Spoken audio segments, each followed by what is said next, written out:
The makeup artist's hand shook as Bethany Morrison screamed in her face. "I said natural glam, not streetwalker chic. Are you completely incompetent?" Naomi Richardson stood in the corner of the bridal suite at the Grand Plaza Hotel, watching her future sister-in-law terrorize the third professional of the morning. The hairstylist had already fled in tears. The nail technician had finished her work in record time and practically ran from the room. Now this poor woman, who Naomi had paid $300 for 2 hours of work, was being berated over eyeshadow. "Bethany, maybe we should," Naomi started. "Don't." Bethany's green eyes cut toward her like knives. "You're not helping." Naomi swallowed the rest of her sentence. This was supposed to be a joyful day. Her baby brother Troy was getting married. She'd spent the last 6 months planning every detail, writing check after check, making sure everything was perfect. The Grand Plaza had cost $35,000 just for the venue rental. The flowers were another $12,000. The dress Bethany wore cost $8,000, and that didn't include alterations. The catering bill alone was $22,000. $85,000 total. Naomi had paid every single cent. She watched Bethany examine herself in the full-length mirror, turning side to side in the ivory silk gown. The dress fit perfectly because Naomi had personally taken Bethany to 4 different boutiques until she found the one. The veil was custom-made in Paris. The shoes were Jimmy Choo. Everything was exactly what Bethany wanted. "Where's Troy?" one of Bethany's bridesmaids asked, scrolling through her phone. "With his groomsmen, obviously," Bethany snapped. "Probably drinking and acting like children." Naomi thought about her brother, about the gangly kid she'd raised after their parents died in a car accident 15 years ago. She'd been 23 years old, fresh out of college, working 2 jobs just to keep their small apartment. Troy had been only 13, angry and confused and grieving. Naomi had put her own life on hold to become his guardian, his parent, his everything. She'd worked as a receptionist during the day and waited tables at night to pay for Troy's private school tuition. She'd helped him with homework until midnight, then woke up at 5 to do it all again. When he got into college, she'd taken on a 3rd job doing freelance consulting work to cover his expenses. Her own dreams of graduate school had evaporated, but Troy had graduated debt-free. During those years, Naomi had built her consulting business from nothing. She'd worked 90-hour weeks, missed holidays, skipped vacations. But eventually, Richardson Consulting became one of the most sought-after firms in the city. She specialized in corporate restructuring, and companies paid premium rates for her expertise.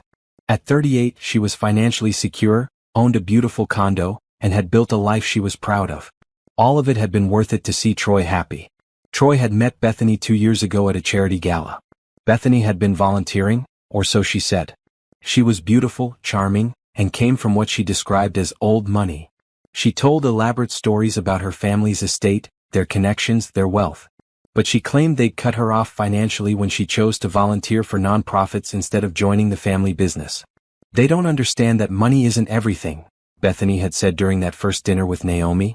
"Troy gets it. He knows what it's like to build something real, to value people over profits." Naomi had been impressed. She'd liked the idea of Troy with someone who had values, who chose purpose over privilege. When Bethany mentioned that her estranged family wouldn't help with the wedding, Naomi had immediately offered to pay for everything. "Are you sure?" Troy had asked, but his eyes had been bright with hope. "You're my brother," Naomi had said. "You're all the family I have. I want you to have the wedding of your dreams." That had been 8 months ago. Now, standing in this bridal suite, watching Bethany treat everyone like servants, Naomi wondered if she'd made a terrible mistake. But she pushed the thought away. Bethany was just stressed. Weddings were stressful. This was normal, right? "I need to see Troy," Bethany announced suddenly. "Someone get him. Now." But the tradition, one of the bridesmaids started. "I don't care about seeing him before the wedding. Get him. I need to make sure his tie matches my lipstick exactly." Bethany pulled out her phone and started texting aggressively. Naomi's phone buzzed. It was Simone, her best friend and the only guest Naomi had invited for herself. "Where are you?" "I'm at the hotel. This place is gorgeous." "Girl, you went all out." Naomi texted back quickly, "In bridal suite. Come find me? Room 2405. She needed someone on her side today. Someone who knew her, who understood her. Simone arrived 10 minutes later, knocking softly before entering. "Wow," Simone whispered, taking in the enormous suite with its champagne bar, the racks of bridesmaid dresses, the professional lighting setup. "This is incredible." "Naomi, you can leave now," Bethany said without turning around. You're making everyone uncomfortable. The words hit like a slap. Naomi froze. What? You heard me. We need privacy for bride time. You're not a bridesmaid. You don't need to be here. The makeup artist looked mortified. The bridesmaids suddenly became very interested in their phones. Simone's mouth fell open. Bethany, I just wanted to make sure everything is fine. You've done your part. The check's cleared. Now we need our space. Simone grabbed Naomi's arm, her grip tight. Let's go, she muttered. Now. Naomi let herself be led from the room, her face burning. Behind her, she heard Bethany laugh and say something to her bridesmaids, but she couldn't make out the words. The door clicked shut with a finality that made her stomach turn. What the hell was that? Simone demanded as they walked down the hallway. She's just nervous, Naomi said automatically. Wedding day jitters. That wasn't jitters. That was cruel. Simone's dark eyes were fierce. Naomi, you paid for this entire wedding. You've been working on it for months. And she just threw you out like you're nobody? She's going to be my sister-in-law. I don't want to start off on the wrong foot. You're not starting off on the wrong foot. She is. Naomi didn't answer. She couldn't. Because deep down, in a place she didn't want to examine too closely, she knew Simone was right. But she'd committed to this day to supporting Troy, and she wasn't going to ruin his wedding because his bride was difficult. Come on, Naomi said, forcing a smile. Let's go to the ceremony space.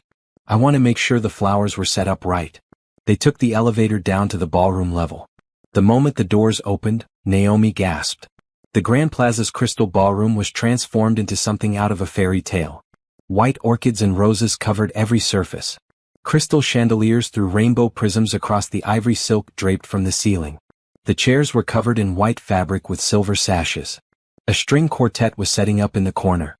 You did all this, Simone said quietly. You made this happen. Naomi nodded, unable to speak. She had. She'd chosen every flower, approved every fabric swatch, coordinated every detail. This wasn't just Troy's wedding. It was her gift to him, her way of showing him that all those years of sacrifice had been worth it.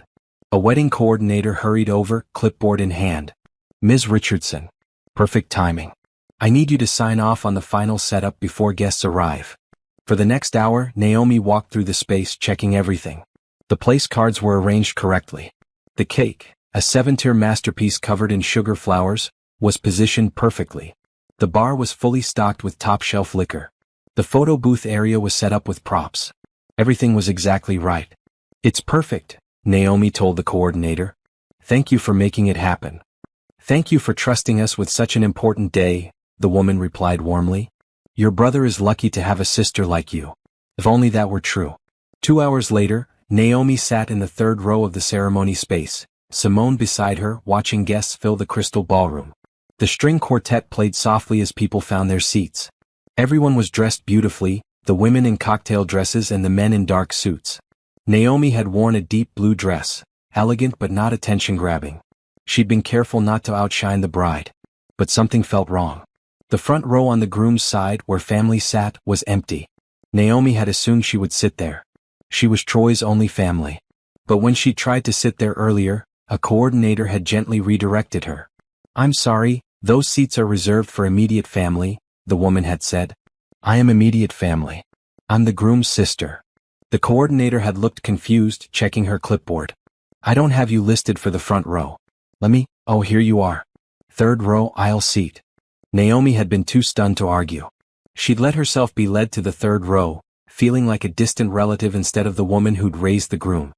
Now, as the ceremony time approached, the front rows on both sides filled with people Naomi didn't recognize. On Bethany's side, an elegant woman in a cream Chanel suit sat in the front row, flanked by a distinguished-looking man in an expensive tuxedo. More people in designer clothes filled the rows behind them. Wait, Simone whispered. I thought Bethany's family cut her off? That they weren't coming to the wedding? Naomi stared at the well-dressed crowd. That's what she said. Girl, those people are wearing real diamonds. That man's watch is a Patek Philippe. Those aren't people who got cut off from anything. Before Naomi could respond, the music changed. The wedding party began their procession. Troy's groomsmen walked down the aisle first, men Naomi had met only once or twice during wedding planning. Then came Bethany's bridesmaids, 6 women in champagne-colored silk dresses that had cost $400 each. Naomi had paid for those too. Finally, Troy appeared at the end of the aisle with the officiant. Naomi's breath caught. Her baby brother looked so grown up in his tuxedo, his face lit with anticipation. For a moment, all her doubts disappeared. This was Troy's happy day. That's all that mattered. But Troy's eyes swept over the crowd and stopped on the front row of Bethany's side. He smiled and nodded at the elegant couple. He didn't even glance at where Naomi sat. The music swelled and everyone stood. Bethany appeared at the back of the ballroom on her father's arm, the same father who'd supposedly disowned her. She looked stunning in her $8,000 dress, her veil flowing behind her like a cloud. As Bethany walked down the aisle, Naomi found herself calculating costs. The dress, the veil, the bridesmaids' dresses, the flowers they carried, the rose petals scattered on the white runner. Thousands of dollars of details, all paid for by Naomi's hard work. The ceremony was beautiful. The officiant spoke about love and commitment and partnership. Troy and Bethany exchanged vows they'd written themselves, promising to support each other through everything. When they kissed, everyone applauded. Naomi clapped along with everyone else, but her hands felt numb. After the ceremony, guests moved to the cocktail hour in an adjacent room. The space was decorated with high-top tables, each one covered in white linen and topped with arrangements of white roses. Servers circulated with trays of champagne and elaborate appetizers. Crab cakes, beef tenderloin on crostini, shrimp cocktail. The open bar was 3 deep with guests. Naomi made her way through the crowd trying to find Troy. She wanted to congratulate him, to hug him, to share this moment.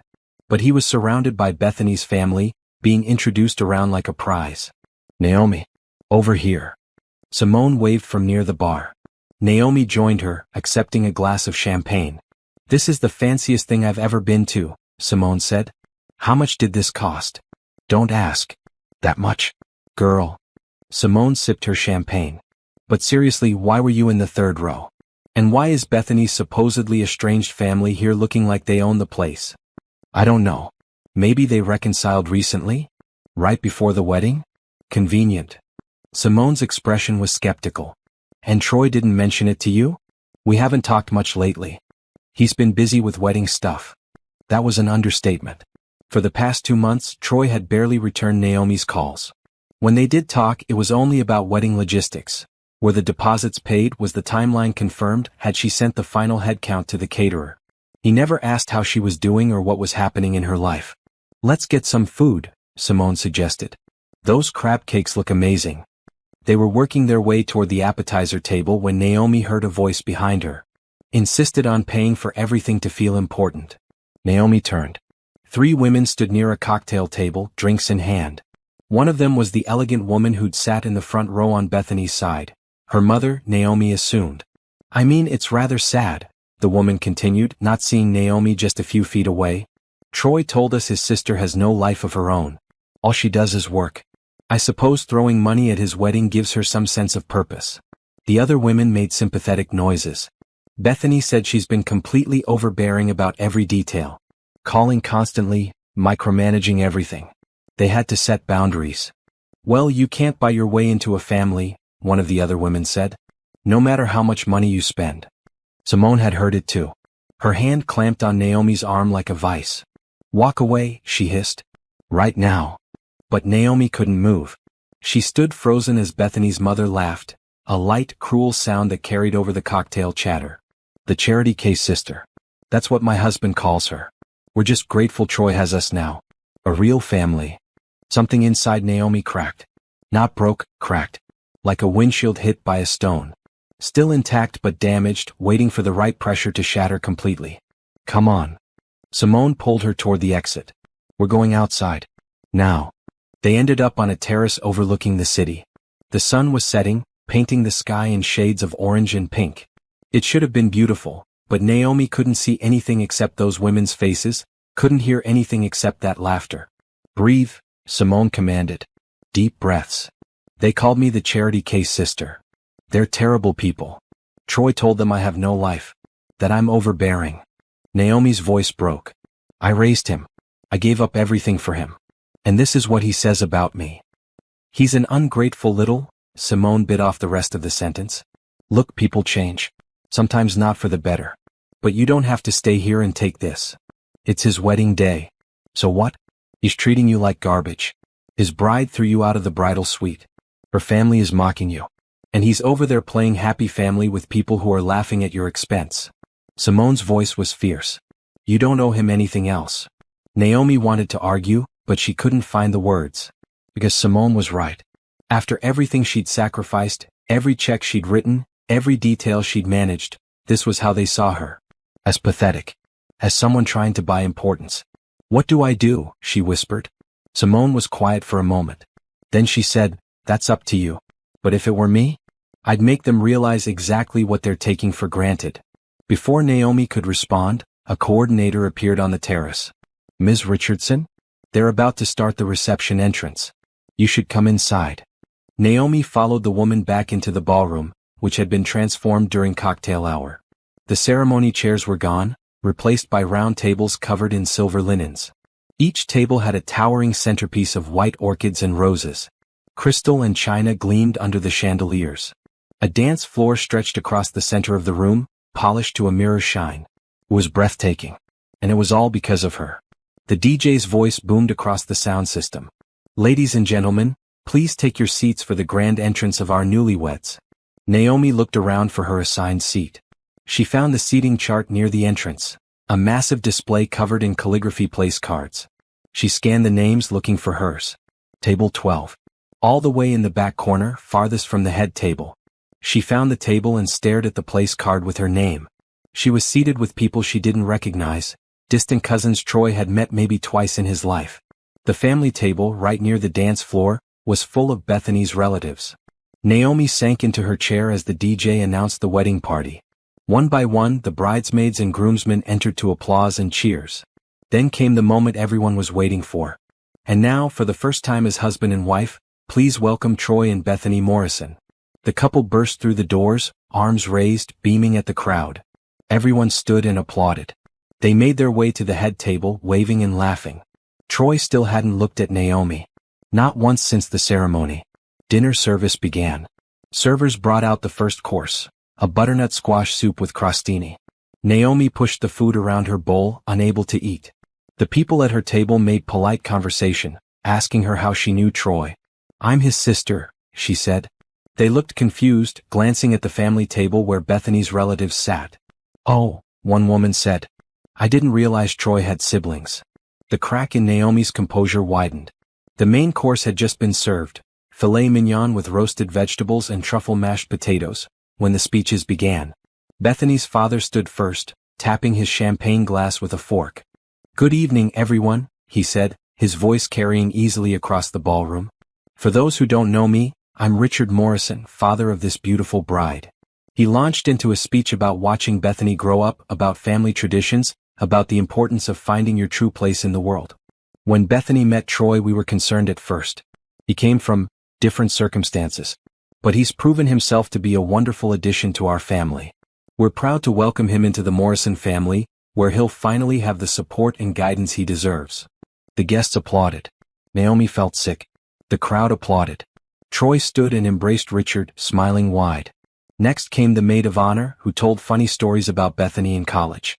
Then Troy's best man, who'd known him for only 2 years, gave a generic speech about love and friendship. Then Bethany herself stood up, microphone in hand. I'm not usually one for speeches, she began with a laugh. But there are so many people to thank for making this day perfect.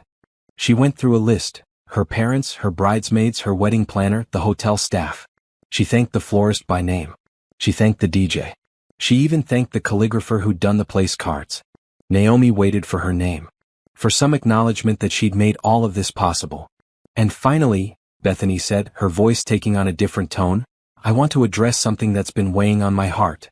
The room went quiet, sensing a shift. Today is about Troy and me starting our life together. It's about family, real family, the people who love you for who you are, not what you can provide. Bethany's eyes swept the room and landed on Naomi. Unfortunately, some people think money can buy them a place in our lives. That writing checks means they're entitled to be part of our celebration. Naomi's blood turned to ice. To those people, I want to say this clearly, your money doesn't give you a place in our lives. Troy has a real family now. The Morrison family. We take care of our own. We don't need anyone trying to buy their way into our happiness. Gasps rippled through the crowd. People were turning in their seats, trying to figure out who Bethany was talking about. Naomi saw guests whispering, pointing. Simone grabbed Naomi's hand under the table, squeezing tight. Bethany smiled sweetly into the microphone. Now, we've had a small disruption this evening. A guest who wasn't respecting our boundaries. Security has been notified, and I'd like to ask them to escort the woman in the blue dress at table 12 out of our celebration. The entire ballroom turned to stare at Naomi. 2 security guards were already walking toward her table. Ma'am, one of them said quietly. You need to come with us. What? Naomi's voice came out strangled. I haven't done anything wrong. Please don't cause a scene. Just come with us. Naomi looked at Troy, sitting at the head table. He was looking down at his plate, his face red. He wasn't going to stop this. He was going to let his wife have her say, have Naomi thrown out like a criminal. After everything. After years of sacrifice and love and support. This was how it ended. Get your hands off her, Simone said sharply, standing up. She hasn't done anything. This is insane. Ma'am, you need to sit down or you'll both be removed. Other guests were pulling out their phones now, recording. This was going to be all over social media within hours. Naomi could see the headlines already. Woman thrown out of brother's wedding. Crazy sister ruins wedding reception. She stood up before the security guards could touch her. I'll leave. Naomi, no. Simone started. It's fine. Naomi's voice was surprisingly steady. I'm done here. She walked toward the exit with as much dignity as she could manage, head high, refusing to look at anyone. The security guards flanked her like she was a threat. Behind her, she heard Bethany's voice, bright and cheerful again. Thank you for understanding. Now let's get this party started. The DJ started playing music. People began to relax, to laugh, to turn away from the drama. By tomorrow, most of them would barely remember the sister who'd been thrown out. It would be a funny story. Remember that wedding where the bride had to kick someone out? Naomi made it to the hotel lobby before her legs gave out. She sank onto a plush chair, shaking. Simone appeared a moment later, furious. I can't believe, she is. Simone couldn't even finish her sentences. I'm calling an Uber.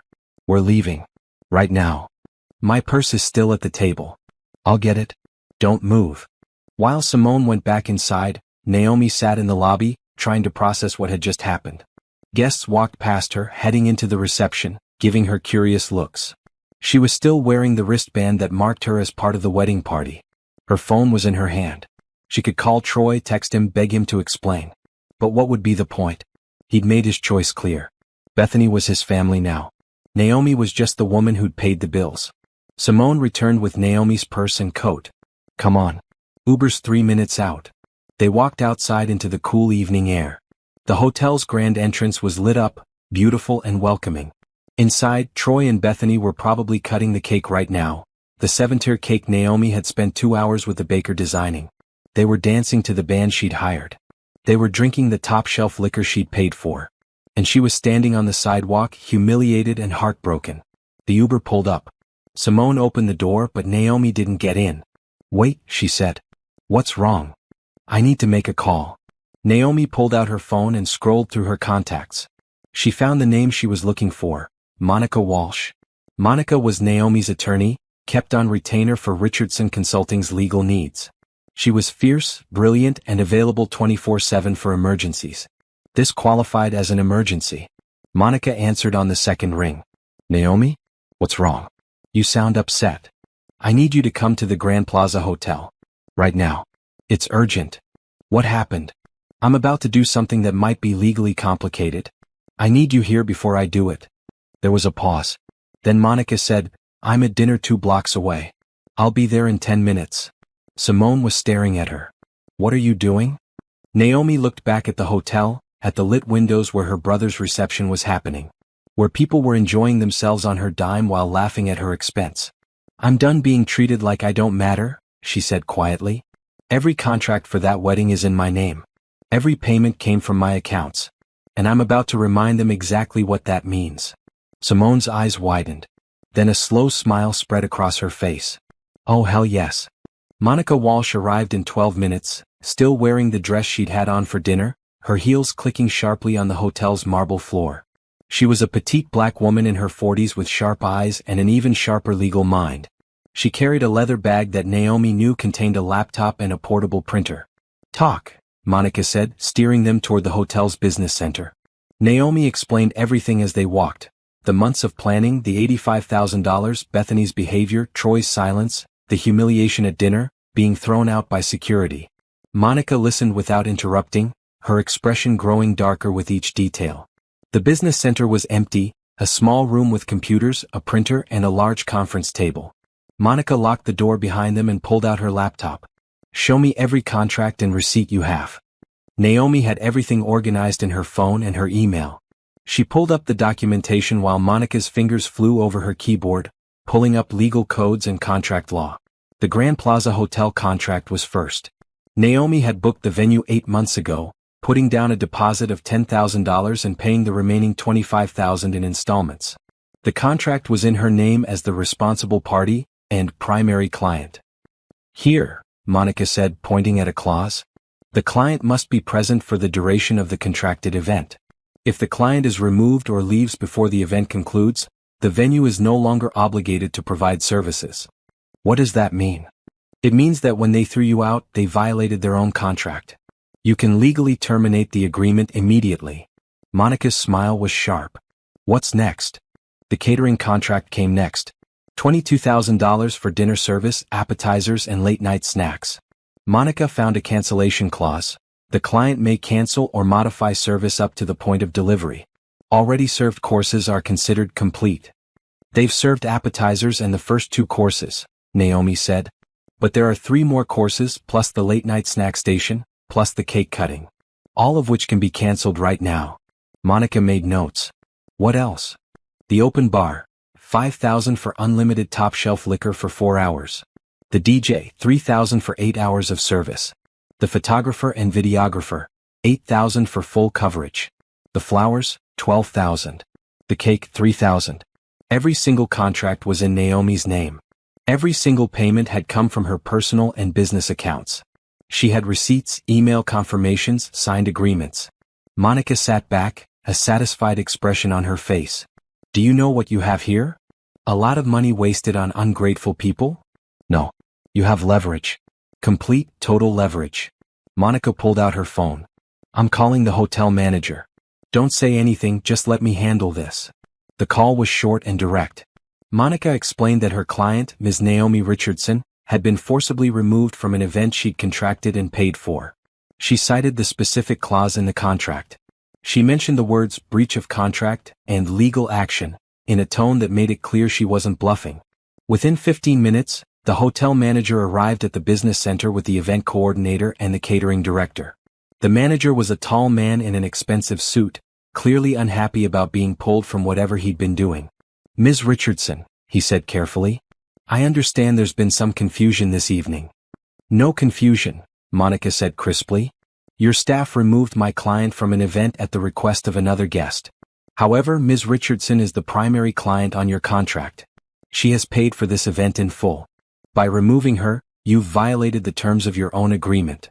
The manager's expression shifted from annoyed to concerned. We were told by the bride that there was a disruptive guest. My client was seated at her assigned table, eating the dinner she paid for. Where's the disruption?" The bride said. "The bride is not your client. Ms. Richardson is. And unless you'd like to be sued for breach of contract and have this incident reported to every wedding blog and review site in the city, you'll work with us to resolve this situation." The manager looked at the event coordinator, who was frantically flipping through her own paperwork. "The contract is in Ms. Richardson's name," she confirmed quietly.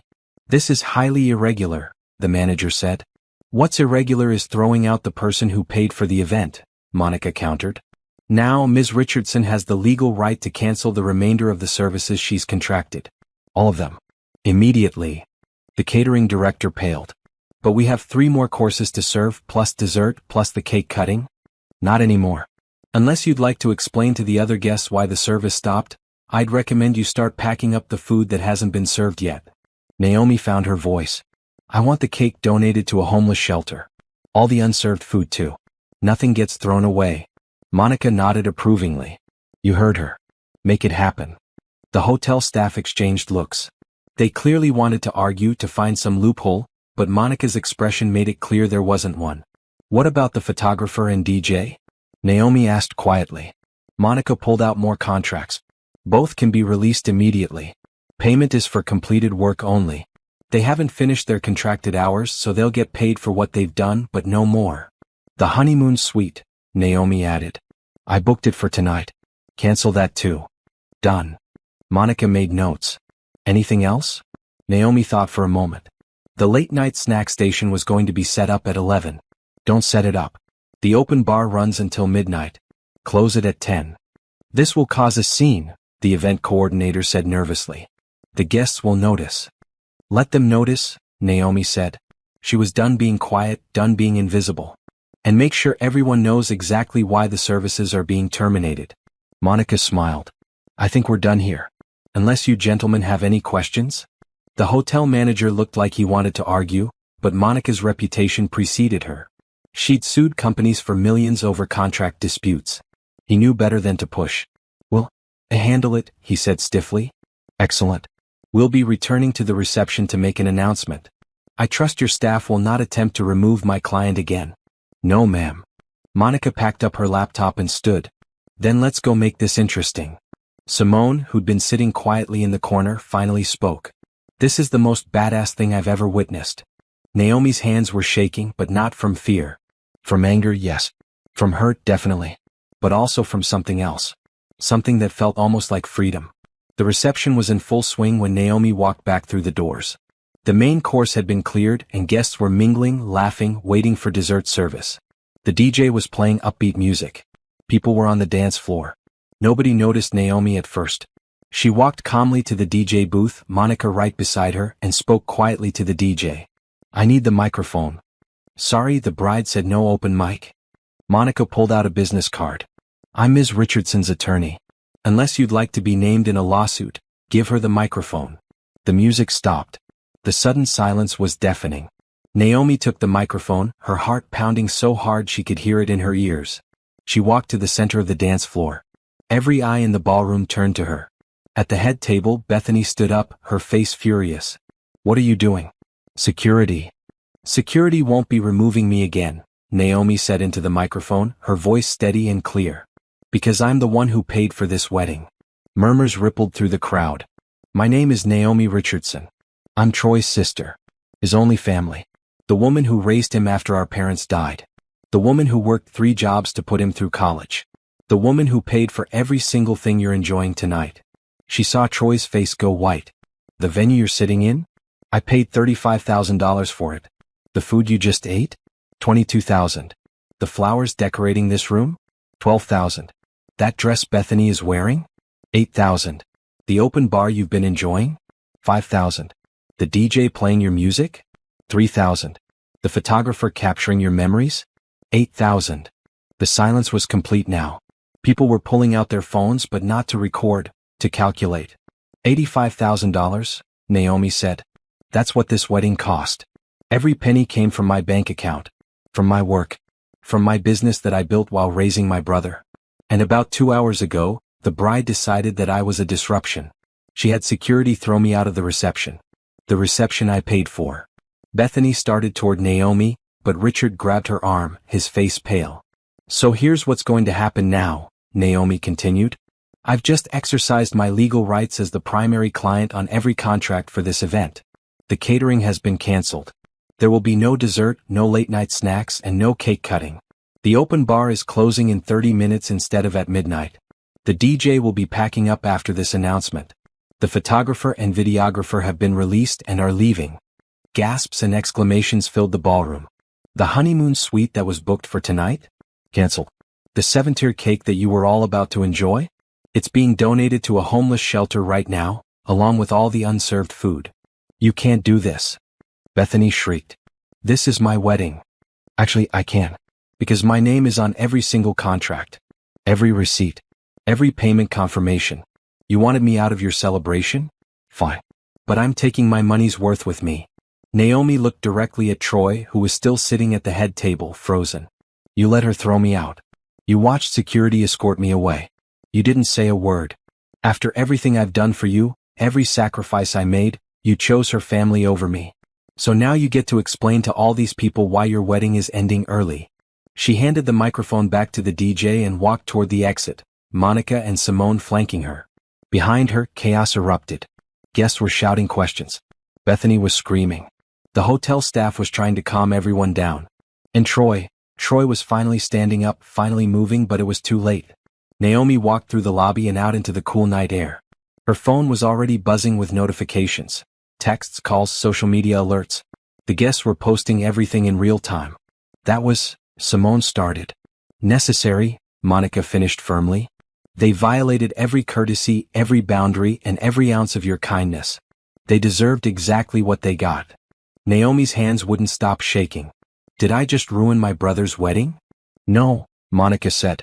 They ruined it themselves. You just stopped paying for it. A car screeched to a stop at the curb. Troy jumped out, still in his tuxedo, his face desperate. Naomi, wait. Please just wait. Naomi turned to face him. You can't do this, Troy said, his voice breaking. All these people, the vendors, we can't just. You should have thought about that before you let your wife humiliate me in front of 200 guests. She didn't mean it. She was just nervous. She called me pathetic. Her mother called me a charity case. They laughed about how I have no life. And you sat there and said nothing. Naomi's voice shook. I raised you, Troy. I gave up my 20s to make sure you had a future. And this is how you repay me? By letting them treat me like garbage? I know, and I'm sorry. But please, Naomi, you're embarrassing us. I'm embarrassing you? The words came out sharp and painful. Not the other way around? These people, Bethany's family, they're important. They have connections. I need them too. And there it was. The truth that Naomi had been avoiding. You chose them, she said quietly. You chose their money and their connections over me. Over the person who actually loved you. That's not fair. No, what's not fair is working 70-hour weeks to pay for your college. What's not fair is missing my own birthday to help you move into your dorm. What's not fair is paying $85,000 for a wedding where I was treated like a stranger. Naomi took a breath. I'm done, Troy. I'm done being your bank account. I'm done being taken for granted. I'm done. Naomi, please. Get back to your wedding. Or what's left of it. Your wife is waiting. She got into Simone's car before he could respond. As they pulled away from the hotel, Naomi looked back one last time. Troy was standing on the sidewalk, still in his tuxedo, watching her leave. Where to? Simone asked gently. Home, Naomi said. Take me home. The notifications on her phone kept buzzing. The story was already spreading across social media. By morning, everyone would know what happened at Troy Morrison's wedding. But for the first time in years, Naomi didn't care what anyone else thought. She was finally free. The next morning, Naomi woke up to 417 notifications. Her phone had been buzzing all night, but she turned off the sound and tried to sleep. She'd failed, mostly lying awake replaying the evening over and over. The look on Troy's face. The shock in the ballroom. The satisfaction of finally standing up for herself. Now, in the harsh light of morning, she scrolled through the messages. There were texts from Troy, dozens of them, starting angry and becoming increasingly desperate. There were calls from numbers she didn't recognize. There were friend requests from people she'd never met. And there were the social media posts. Someone had filmed her announcement and posted it everywhere. The video had been shared thousands of times. The comments were split. Some people called her petty, while others praised her for standing up for herself. Hashtags were trending. Hashtag wedding revenge, hashtag sister of the year, hashtag karma is coming. Naomi put her phone face down on her nightstand and stared at her ceiling. What had she done? Her doorbell rang at 8 in the morning. Naomi pulled on her robe and checked the peephole. Troy stood outside, still wearing his tuxedo pants and a wrinkled white shirt.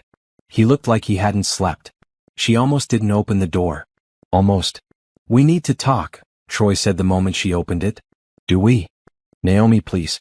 Can I come in? She stepped aside. Troy walked past her into the condo's living room, a space she'd decorated with care, modern furniture, art from local galleries, floor-to-ceiling windows overlooking the city. Evidence of the life she'd built while he was busy pretending she didn't exist. Troy stood in the middle of the room, his hands shaking. For a moment, he looked like the scared 13-year-old who'd come to live with her after their parents' funeral. Then he spoke. Do you have any idea what you've done? His voice was tight, controlled. Angry. The guests left. The venue kicked us out. Bethany is furious. Her parents are threatening to cut us off. I thought they already had. What? Cut her off. That's what Bethany told me. That her family disowned her for choosing you. Funny how they were all at your wedding wearing designer clothes and real diamonds. Troy's face flushed. That's complicated. No, it's not. It's a lie. She lied to me and you went along with it so I would pay for everything. It wasn't like that. Then what was it like, Troy? Naomi's voice rose. Explain it to me. Explain how I spent $85,000 on your wedding, and you repaid me by letting your wife's family mock me. By sitting silently while I was thrown out by security. I didn't know she was going to do that. But you knew how they talked about me. You told them I have no life. That I'm overbearing. That I only work and have nothing else. Each word hurt to say out loud. Is that really what you think of me? Troy was silent. Answer me. Bethany said you were being controlling about the wedding planning. That you wanted everything your way. I told her it was just because you care, but you still told her family I was pathetic. I never said that. Her mother did. At the cocktail hour. I heard her call me the charity case sister. She said I was trying to buy my way into your life because I have nothing of my own. Naomi's hands were shaking now. And you know what the worst part is? You let me believe you needed me. That I was helping you. But the whole time you and Bethany were using me. We weren't using you. Then what do you call letting me pay for an $85,000 wedding while treating me like I don't matter? Troy ran his hands through his hair, frustrated. You're making this so dramatic. Yes, Bethany was nervous and said some things she shouldn't have. Yes, her family can be snobby. But you didn't have to destroy our wedding. Those people will never forget what you did.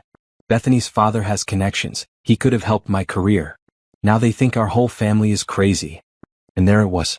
The truth that had been lurking under every interaction. Your career, Naomi said softly. That's what this is really about. That's not. You married Bethany for her connections. For her family's money and influence. And you needed me to pay for the wedding so you could look good to them. Stop twisting everything. Then explain it to me another way. Naomi's voice cracked. Explain how you're more upset about embarrassing them than about how they treated me. Explain how your career matters more than our relationship. Explain how you can stand in my home and blame me for ruining your wedding when you and your wife are the ones who ruined it first. Troy's expression shifted from angry to something else. Something cold. You know what your problem is? You can't stand that I don't need you anymore. You spent years being the hero, the martyr who sacrificed everything for her poor little brother. And now that I have a real family, people who can actually help me succeed instead of just throwing money at me, you can't handle it. The words hit like a physical blow. Get out. Naomi. Get out of my home. Right now. You can't just. I can. This is my home. I paid for it.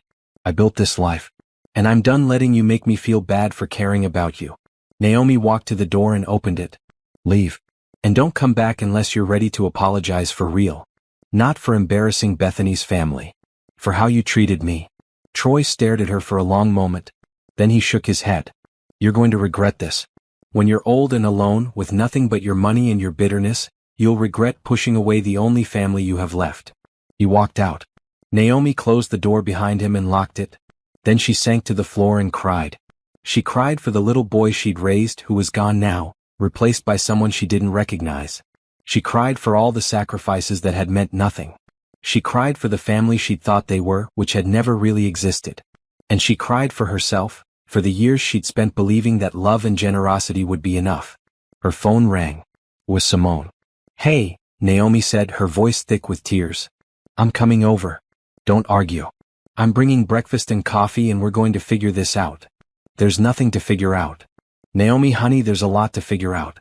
Starting with the fact that your brother's wedding disaster is going viral and 3 news outlets have called me asking for your comment. What? The video of you canceling the wedding has been viewed over 1 million times. People are obsessed with this story. You're trending on Twitter. There are think pieces being written about wedding entitlement and family obligations. This is huge. Naomi's stomach dropped. Oh God. It's okay.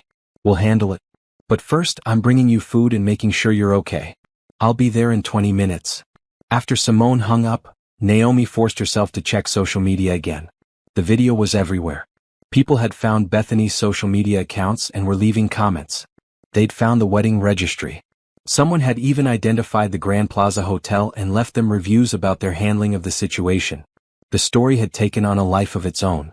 Naomi read through some of the comments. Good for her. Nobody should be treated like that after paying for everything. This is why you don't let family pay for your wedding. Too much drama. The bride sounds like a nightmare. That poor woman was just trying to help. She's petty and vindictive. Who ruins their brother's wedding? The brother ruined it himself by not defending his sister. I can't believe she spent $85,000 on someone else's wedding. That's insane. Actually, $85,000 is pretty average for a wedding these days. The comments went on and on, strangers debating her life and her choices. It felt surreal and invasive and overwhelming. But buried in the notifications was an email from someone named Dennis Crawford. The subject line read, regarding Bethany Morrison's family background. Naomi almost deleted it as spam. But something made her open it. Ms. Richardson. My name is Dennis Crawford. I'm a private investigator specializing in background checks and financial investigations. I saw the news about your brother's wedding and something about the bride's story didn't sit right with me. The claim that her family cut her off, followed by their obvious wealth at the wedding, raised some red flags. I did some preliminary research, completely above board and legal, I assure you. What I found might interest you. If you'd like to know more about the Morrison family and their financial situation, please call me. I understand if you'd rather move on from this situation. But in my experience, people who lie about being cut off from family money usually have interesting reasons for doing so. Best regards, Dennis Crawford. The email included a phone number and professional credentials. Naomi stared at the message. Part of her wanted to delete it and move on. What did it matter now? Troy had made his choice. The wedding was over. She needed to focus on rebuilding her life, not digging into Bethany's lies.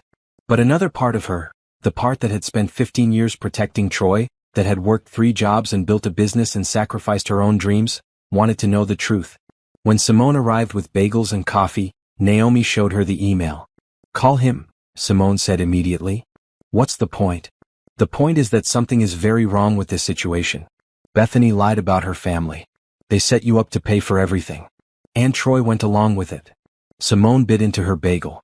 Don't you want to know why? Maybe I'm better off not knowing. Or maybe you need to know the whole truth before you can really move on. Simone pulled out her phone. I'm looking this guy up. Dennis Crawford. He's legit, licensed private investigator, good reviews, specializes in premarital background checks and fraud investigation. This feels like I'm being vindictive. No, vindictive would be posting Bethany's phone number online. This is called protecting yourself and getting answers. Simone handed Naomi her phone. Call him. Just hear what he has to say. Naomi took the phone and dialed before she could change her mind. Dennis Crawford answered on the second ring.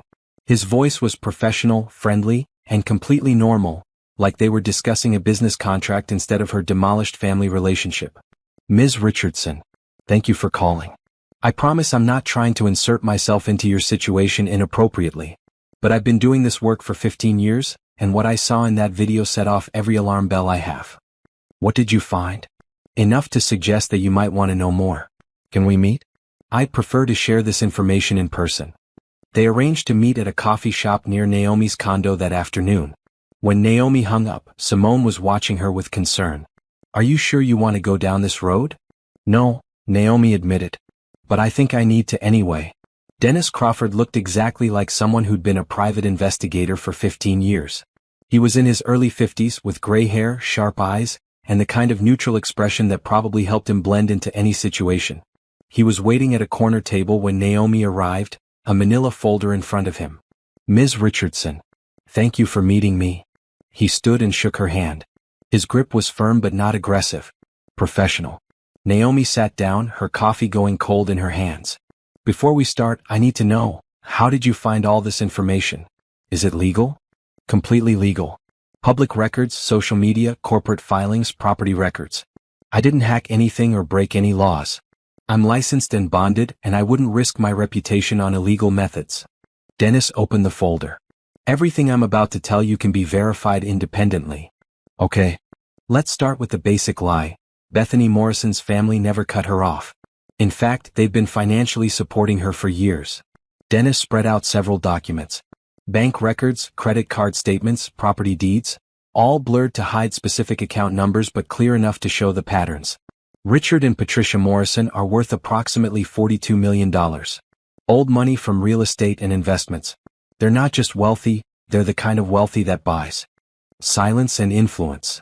Dennis pointed to a highlighted section. Bethany has a trust fund that pays her $60,000 a year. It never stopped. Not once. But she said.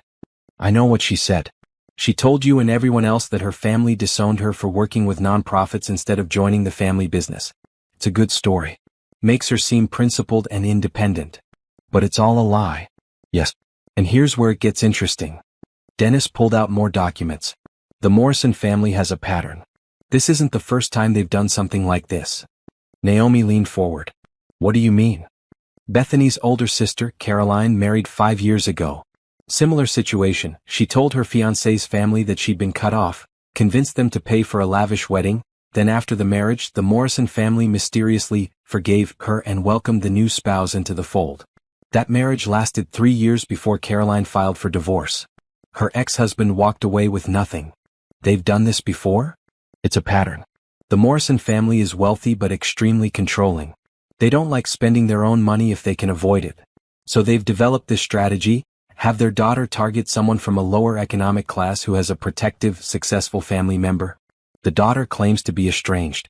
The family member pays for the wedding to help out. After the wedding, the Morrisons reconcile and bring the new spouse into their world. But why? Control. Image. Entertainment. Dennis shrugged. Rich people aren't always rational. But the pattern suggests they enjoy watching others spend money on their behalf. It's a game to them. Naomi felt sick. So Troy was a target from the beginning. I believe so. Bethany met Troy at a charity event. One that she was working at specifically to meet potential partners from the right demographic. Young, ambitious, with a successful older sibling who'd be willing to help. You fit the profile perfectly.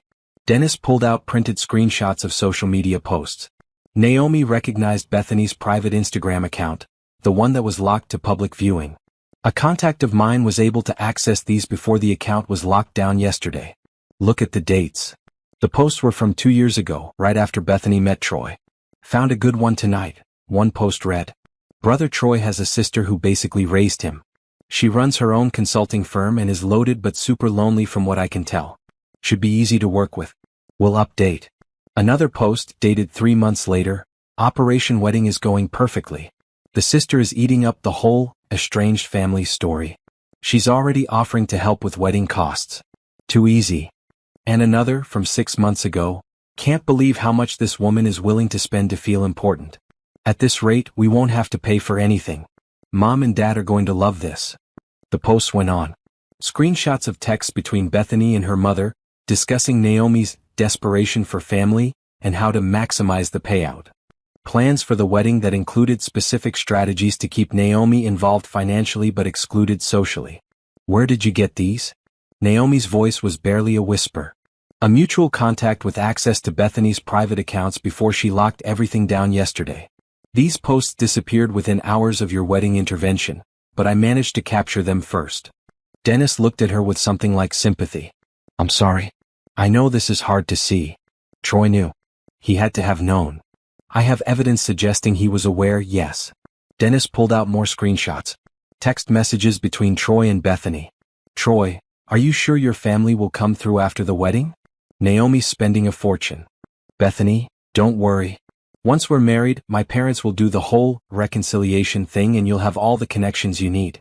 Your sister gets to feel like a hero, you get access to my family's network. Everyone wins. Troy, I feel bad sometimes. She's done so much for me. Bethany, she's doing what she wants to do. Nobody's forcing her. Besides, she has the money. We're giving her a purpose. He used me, Naomi said. The words felt hollow. My own brother used me. I'm afraid so. And based on the communications I found, the plan was to gradually distance you after the wedding. Make you feel less welcome, less needed, until you naturally pulled away. Then Troy would be fully integrated into the Morrison family network and wouldn't need your financial support anymore. Dennis closed the folder. The question now is, what do you want to do with this information? Naomi stared at the documents spread across the table. Evidence of a calculated con. Of manipulation and betrayal by the person she'd sacrificed everything for. I want them to face consequences, she said quietly. Real consequences. Not just social media drama. Real accountability. Dennis nodded. Then I'd recommend you speak with your attorney. What they did might constitute fraud. The misrepresentation of Bethany's financial situation, the coordinated deception, the specific targeting, it could be actionable. Monica, Naomi said, pulling out her phone. Her name is Monica Walsh. Can you send her all of this? Absolutely. And Ms. Richardson? Dennis stood, preparing to leave. For what it's worth, what you did at that wedding took courage. A lot of people would have just suffered in silence. You stood up for yourself. That matters. After Dennis left, Naomi sat in the coffee shop for another hour, trying to process everything. Her phone kept buzzing with notifications. More social media comments, more news articles, more messages from people she hadn't heard from in years. Everyone wanted a piece of the story. But now she knew the real story. And it was so much worse than she'd imagined. Monica Walsh sat across from Naomi in her law office, reading through Dennis Crawford's investigation folder for the second time. Her expression had progressed from interested to angry to absolutely delighted. This is fraud, Monica said finally. Clear, documented fraud.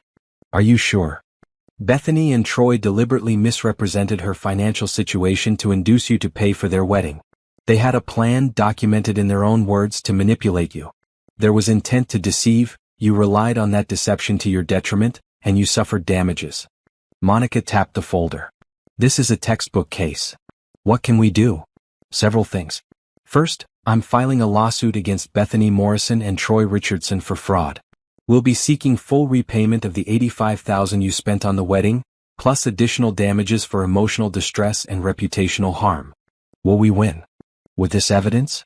Absolutely. But here's where it gets interesting. Monica pulled up something on her computer.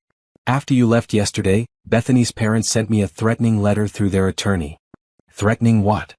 They want to sue you for emotional distress, damage to their daughter's reputation, and breach of contract.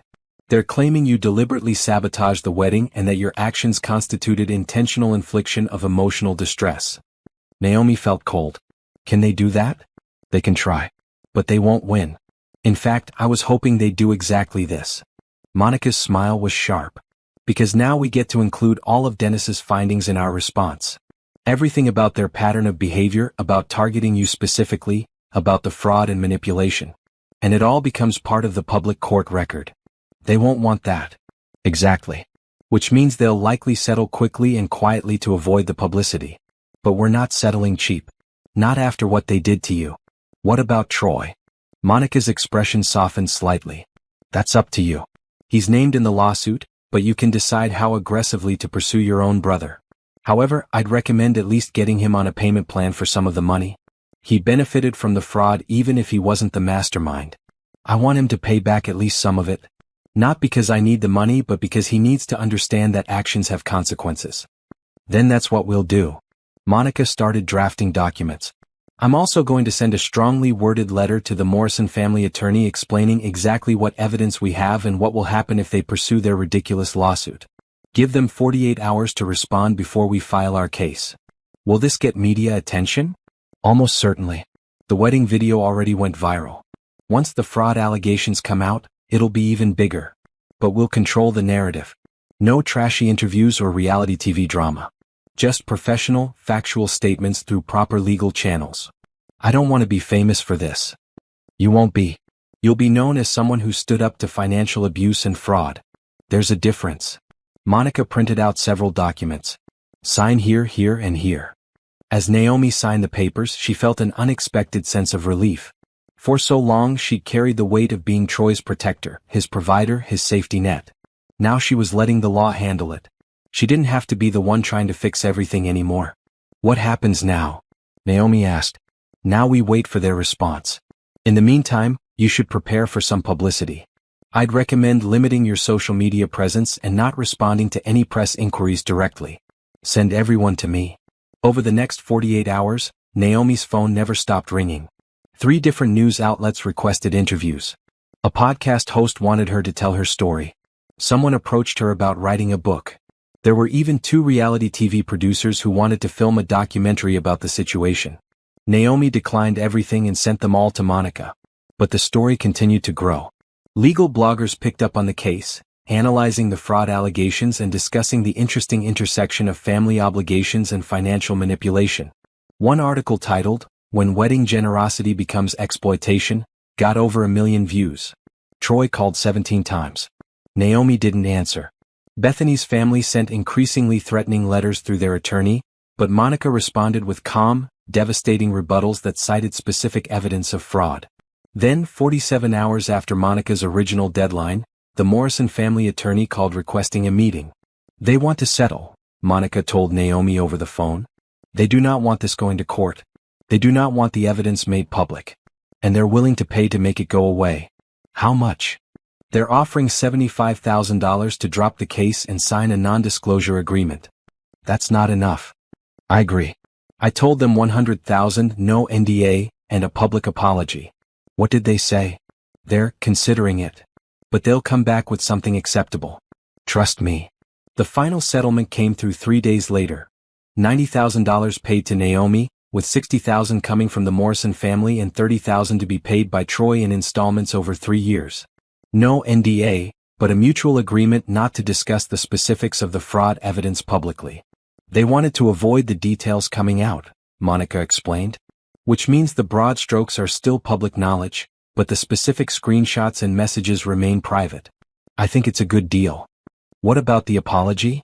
They'll release a statement through their attorney acknowledging that misunderstandings occurred and that they're grateful for an amicable resolution. It's corporate speak, but it's something. Naomi signed the settlement agreement, and just like that, the legal case was over. But the aftermath was just beginning. 3 months passed. The story gradually faded from social media, replaced by newer scandals and dramas. The legal settlement had been reported in the news, but without the specific details of the fraud, public interest waned. People moved on to the next viral moment, the next controversy. Naomi, meanwhile, was building something new. The money from the settlement sat in a separate account, untouched. Naomi couldn't bring herself to use it for anything personal. It felt tainted, a reminder of betrayal and manipulation. But she also couldn't just ignore it. She was having coffee with Simone when the idea came to her. You know what I keep thinking about? Naomi said, staring into her cup. When Bethany had me thrown out of that wedding, the worst part wasn't the humiliation. It was the feeling of having no one. Like I was completely alone in the world. You're not alone. You have me. I know. But I spent 15 years believing Troy was my family. When I lost him, it felt like I had nothing. Naomi set down her cup. There are so many people out there who've lost their families or been cut off by toxic relatives. People who are dealing with estrangement and grief in this huge void. What if there was something to help them? Like a support group? More than that. A whole organization. Resources for people dealing with family estrangement. Counseling. Legal advice for people being financially exploited by relatives. Help building chosen families. Simone's eyes lit up. That's brilliant. And you could fund it with the settlement money. Turn something awful into something good. The idea took root. Naomi started researching, reaching out to therapists and social workers and legal experts. She discovered there was a huge need for this kind of support. Millions of people dealt with family estrangement every year, but resources were scattered and inconsistent. Within 6 weeks, Naomi had filed papers for a nonprofit called Second Family. The mission was clear: provide support, resources, and community for people who'd lost or left their families of origin and were building chosen families instead. The settlement money became the seed funding. Naomi used it to rent a small office space, hire 2 part-time staff members, and set up a website with resources and information. She partnered with therapists who specialized in family trauma and estrangement. She connected with legal aid organizations to help people dealing with financial abuse from relatives. The response was overwhelming. Within the first month, over 1,000 people reached out. They shared stories that echoed Naomi's own experience. Parents who used money as control, siblings who exploited generosity, families who rejected people for being different. Each story was unique, but the pain was universal. Naomi found herself working 12-hour days again, but this time it felt different. She wasn't sacrificing for someone who didn't appreciate her. She was building something meaningful, helping people who truly needed it. And then, 6 months after the wedding disaster, Naomi met Corey Mitchell. She'd gone to one of Second Family's support group meetings, not as the founder but as a participant. She'd been so focused on helping others that she hadn't dealt with her own grief and anger. Her therapist suggested she attend a session specifically for people dealing with sibling estrangement. Corey was leading the group. He was a therapist who specialized in family trauma, someone who'd reached out to partner with Second Family after hearing about the organization. He was in his early 40s with warm brown eyes and an easy smile that made people feel safe. During the session, Naomi shared her story. Not the viral version that everyone knew, but the real story, the years of sacrifice, the feeling of being taken for granted, the devastation of losing the brother she'd raised. She cried in front of strangers, finally letting out the grief she'd been holding back. After the session, Corey approached her. "That took a lot of courage," he said. "Thank you for being vulnerable." "I'm the founder of this organization," Naomi said with a weak laugh. "I should probably have my act together. The best people who help others are the ones who've been through it themselves." Corey handed her his card. "I run a separate therapy practice, if you're interested in individual counseling. I think you might benefit from having your own space to work through this." Naomi took the card, studying his gentle expression. "Do you have experience with sibling estrangement?" "I do. I lost my sister 5 years ago to her addiction and the toxic choices she made. I understand what it's like to grieve someone who's still alive." They talked for another hour after everyone else left. Corey shared his own story, a sister who'd stolen from their parents, who'd lied and manipulated, who'd eventually cut off the whole family when they tried to help her. He'd spent years dealing with guilt and grief before accepting that he couldn't save someone who didn't want to be saved. "The hardest part," Corey said, "was giving myself permission to move on, to build a life without her, to be happy even though she was struggling." "That's exactly where I am," Naomi admitted. "I feel guilty for not missing Troy more, for being relieved that he's out of my life." Relief is valid.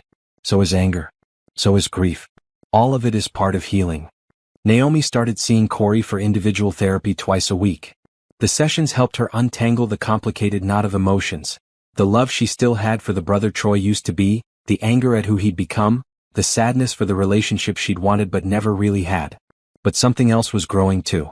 Something neither of them had expected. They'd meet for coffee after sessions sometimes, ostensibly to discuss second family and potential partnerships. But the conversations would drift, to books they loved, to travel experiences, to dreams for the future. Corey had a way of seeing her not as a victim or a success story, but simply as herself. "You know," Simone said one day after Naomi mentioned Corey for the third time in 10 minutes, "you should ask him out." "I can't. He's my therapist." "So stop being his client. Transfer to someone else in his practice. Then ask him out." "That's not how it works." "That's exactly how it works. If you like him and he likes you, figure out the ethical way to make it happen." Naomi did transfer to another therapist in Corey's practice. It took 2 weeks of agonizing before she finally sent him a text. "This might be completely inappropriate, but I'd like to grab coffee with you. Not as a client. Just as two people who might enjoy spending time together." His response came 5 minutes later. "I've been hoping you'd say something like that. When are you free?" Their first real date was at a small restaurant near Naomi's condo. They talked for 3 hours about everything and nothing. Corey was kind, intelligent, funny. He asked about her work with genuine interest. He shared his own passions: trail running, photography, terrible reality TV that he watched ironically. "I was worried you'd think I was a mess," Naomi admitted over dessert. "The whole viral wedding thing, the lawsuit, all of it. You're not a mess. You're someone who stood up for yourself and then turned your pain into something that helps other people. That's the opposite of a mess." "My ex-brother probably disagrees." "I'm sure he does. But his opinion doesn't matter anymore." Corey reached across the table and took her hand. "You get to decide who matters in your life now." They took things slowly. Both of them had been hurt before, had learned to be cautious with trust. But over the following months, something real grew between them. Corey understood Naomi's drive to help others because he shared it. He'd seen his own family fall apart and rebuilt himself through helping others heal. "You're good for each other," Simone observed. "He doesn't try to fix you or save you. He just sees you." It was true. With Corey, Naomi didn't have to be the strong one all the time. She could be tired, angry, sad, confused. She could be messy and imperfect. And he stayed anyway, not because he needed something from her, but because he genuinely wanted to be there. Richardson Consulting was thriving too. The publicity from the wedding case, while initially uncomfortable, had brought in high-profile clients who appreciated Naomi's backbone and her refusal to be taken advantage of. Companies wanted someone who wouldn't back down when facing difficult situations. Her reputation shifted from just successful consultant to the woman who stood her ground. Naomi's schedule was full, but it was a good kind of full. Second Family was helping hundreds of people. Her business was growing. She had Corey, Simone, and a growing circle of friends who valued her for who she was, not what she could provide. She hadn't spoken to Troy since the settlement. He'd sent a few emails trying to explain himself, to justify his choices, but Naomi hadn't responded. According to Monica, he was making his payment plan installments on time, which suggested he'd found work. She didn't ask for details. That part of her life was closed. 1 year after the wedding disaster, Second Family held its first annual gala. The event was at a boutique hotel, much smaller and more intimate than the Grand Plaza. The room was filled with people whose lives had been touched by the organization. Estranged parents who'd found community, adult children who'd escaped toxic families, siblings who'd chosen each other after losing their blood relatives. Naomi stood at the podium, looking out at faces that had become familiar over the past months.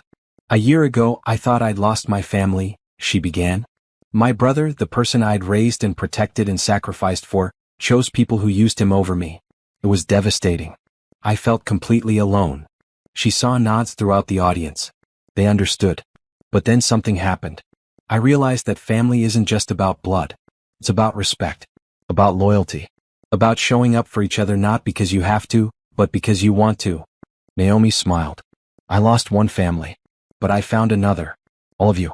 This community of people who understand what it means to build something new from the ashes of something broken." The applause was warm and genuine. After her speech, Corey found her near the drinks table. "That was beautiful," he said, wrapping an arm around her waist. "I meant every word." "I know you did. That's why it was beautiful." Simone appeared with champagne glasses. "A toast," she announced, "to Naomi, who turned the worst day of her life into something that's changed hundreds of lives for the better." They clinked glasses, and Naomi felt something she hadn't felt in years: genuine happiness. Not the exhausted satisfaction of accomplishing something difficult, but the simple joy of being exactly where she was supposed to be, with people who genuinely cared about her. Her phone buzzed. It was an email from someone she didn't recognize, but the subject line caught her attention: "Thank you from the other side." Curious, she opened it. "Ms. Richardson. My name is Veronica Chin. You don't know me, but I know your story. Last year, I was estranged from my entire family after they disowned me for being gay. I was suicidal, alone, convinced I'd never have a family again. Then I found Second Family. Through your organization, I connected with other LGBTQ+ folks who'd lost their birth families. I found therapy. I found community. I found hope. I wanted you to know that what you built from your pain saved my life. Literally. I'm now thriving with a chosen family that loves me completely. Thank you for turning your hurt into help. Thank you for showing me that family is about choice, not chance. With gratitude, Veronica." Naomi read the email twice, tears streaming down her face. "Everything okay?" Corey asked, concerned. She showed him the email. He read it and pulled her close. "This is what it's all about," he said softly. "This is why everything you went through mattered." Naomi nodded, unable to speak. Because he was right. The pain, the betrayal, the public humiliation, all of it had led her here. To helping people.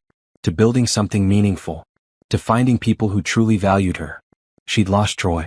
But she'd found herself. And in the end, that was worth more than any family connection based on blood or obligation. 18 months after the wedding disaster, Naomi sat in Monica's office waiting for Troy to arrive. She'd agreed to this meeting reluctantly only after Troy had gone through Simone, his one connection to Naomi who'd remained neutral. Troy had asked, through Simone, if Naomi would meet with him. Not to ask for anything. Not to demand forgiveness. Just to talk.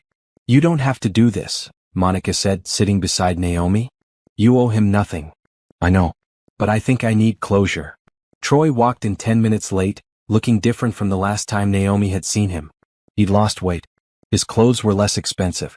He looked tired, older than his 30 years. "Thank you for agreeing to this," Troy said, sitting across from them. He didn't try to hug Naomi or touch her. He kept his distance. "You have 15 minutes, Monica said flatly. "Say what you need to say." Troy took a breath. "I want to apologize. A real apology, not the fake ones I sent before. What I did was wrong. What Bethany and I did together was worse. We used you. We manipulated you. We took advantage of your love and generosity, and then we humiliated you when you'd given us everything." Naomi waited. "I've spent the past 18 months trying to understand how I became that person. The person who could betray his own sister, the woman who raised him. I've been in therapy. I left Bethany, She filed for divorce 6 months ago when she realized her family wasn't going to support us anymore without your money. I heard, Naomi said quietly. She hadn't sought out the information, but Simone had mentioned it. I got a job. Nothing fancy, but it's honest work. I've been making the settlement payments on time because that's the least I can do. I've been trying to figure out who I am when I'm not being taken care of by you or trying to impress Bethany's family. Good for you, Naomi said, and she meant it. She wasn't being sarcastic. I know I don't deserve your forgiveness. I know I destroyed any trust we had. But I needed you to know that I understand what I lost. Troy's voice cracked. You were the only person who ever really loved me. You sacrificed your whole life for me. And I threw it away for people who saw me as a tool, a prop in their stupid games. You did, Naomi agreed. I don't expect us to be family again. I don't expect you to let me back into your life. I just wanted to apologize for real and tell you that I'm sorry. Truly, deeply sorry for everything. The office was silent. Monica watched Troy carefully, her hand near Naomi's in silent support. I accept your apology, Naomi said finally. But you're right, we're not family anymore. Not the way we were. You made choices that hurt me deeply. You sided with people who used both of us. And while I'm glad you're taking responsibility now, that doesn't erase what happened. I know. I've built a new life. A good life. I have people who respect me and value me for who I am, not what I can do for them. I have work that matters. I have love, real love, with someone who sees me as an equal partner. Naomi met Troy's eyes. I don't need you anymore. And honestly, I don't want the kind of relationship we had before, where I was always giving and you were always taking. I understand. But, Naomi continued, if you continue doing the work you're doing, therapy, honest employment, taking responsibility, maybe someday we can have some kind of relationship. Not what we had before, but something new. Something healthier. Troy's eyes filled with tears. I'd like that. Even if it takes years.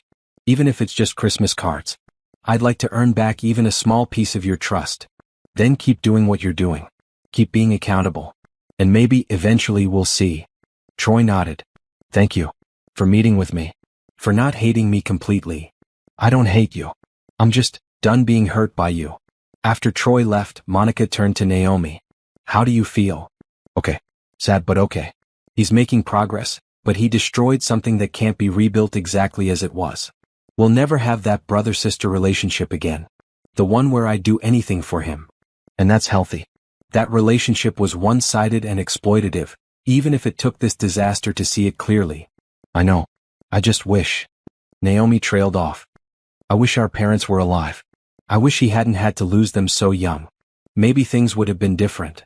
Maybe. But you can't save someone who doesn't want to be saved. Troy had to hit bottom to start climbing back up. That's not your fault or your responsibility. Naomi nodded. She knew Monica was right. That evening, Corey took her to their favorite restaurant. They'd been dating for over a year now, and he'd recently moved into her condo. It felt natural, easy, like they'd always been meant to share space. How was the meeting with Troy? Corey asked over dinner. Hard. But good, I think. He apologized for real. He's making changes. But I told him we can't go back to how things were. How do you feel about that?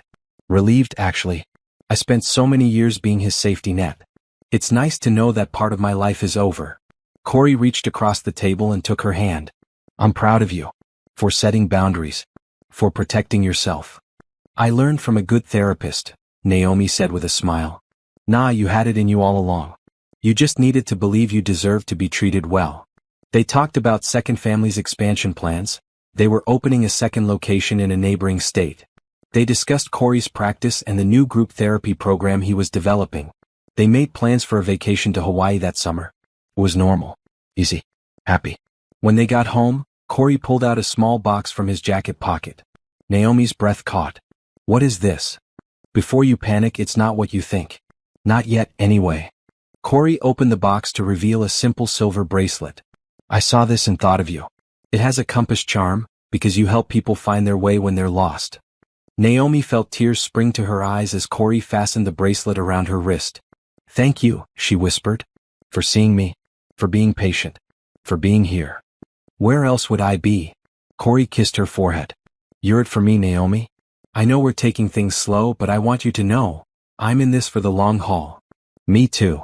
6 months later, Second Family celebrated its second anniversary with a gala twice the size of the first. The organization had helped over 700 people, provided thousands of hours of counseling, and connected hundreds of people with chosen families. Naomi gave her speech, then introduced the evening's special guest, a woman named Lisa who'd found Second Family after being disowned by her family for leaving their strict religious community. Lisa now ran a successful bakery and had built a chosen family of friends who supported her unconditionally. Before Second Family, I thought being alone was my punishment for leaving my birth family, Lisa told the crowd.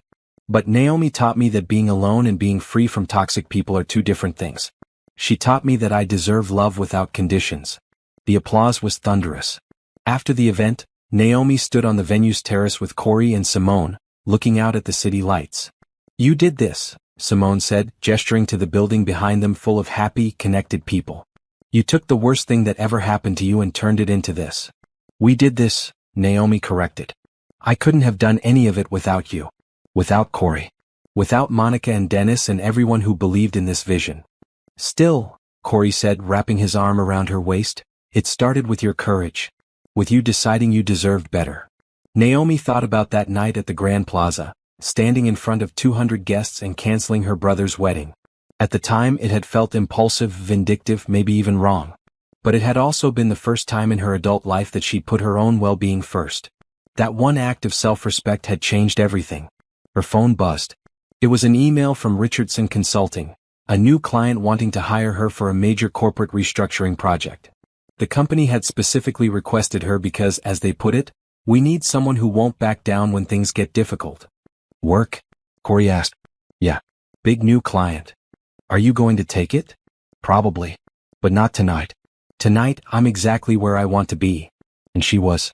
Surrounded by people she loved, building work that mattered, living a life she'd created on her own terms.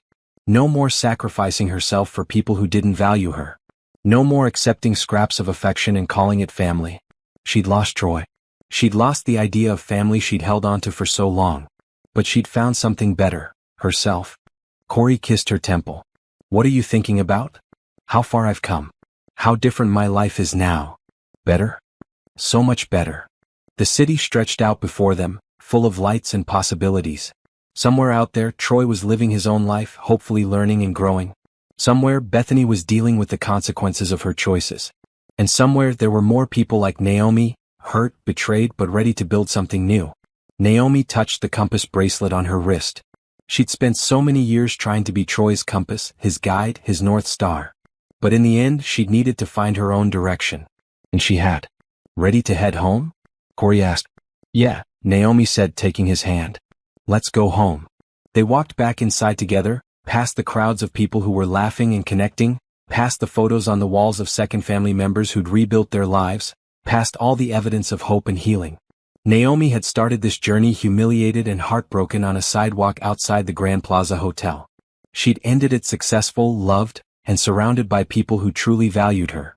She'd learned that family wasn't about blood or obligation. It was about respect, reciprocity, and genuine care. It was about showing up for each other not out of duty but out of love. Troy would always be her brother by blood. But her real family, Simone, Corey, Monica, and all the people she'd connected with through Second Family, that family was chosen. And it was real. As they drove home that night, Corey's hand warm in hers, Naomi realized she was truly happy. Not the fleeting happiness of a good day, but the deep contentment of a life well lived. She'd canceled a wedding and gained a life. And she wouldn't change a thing.